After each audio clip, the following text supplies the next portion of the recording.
ওই তুমি আসো না, হারিয়ে গেছো, তুমি হারিয়ে গেছো ভাই। আমার স্ট্যান্ড না, এটা সবচেয়ে ভালো হয়েছে।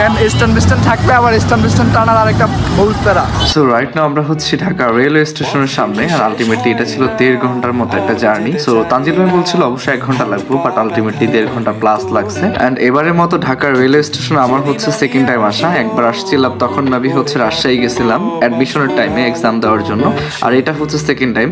সো আমরা হচ্ছে এখন টিকিট কাটবো, আর টিকিট কাটতে গিয়ে হচ্ছে একটা বিরাট বিড়ম্বনার মধ্যে পড়ছি। মানে যে লাইনে আমরা দাঁড়াইছিলাম 2 বার করে, ওই লাইনে হচ্ছে মেইনলি ওই রুটের যে ট্রেন যাইবো ওইটার টিকিট দেওয়া হয় না। ফাইনালি হচ্ছে টিকিট কাটা শেষ, আর বাস আইবো হচ্ছে মেইনলি 11:45। সরি, ট্রেন আইবো হচ্ছে 11:45-এ। কয়টা বাজে এটা কাও? তো 10:22 বাজতেছে এখন, আর ট্রেন আসবো হচ্ছে 11:45-এ।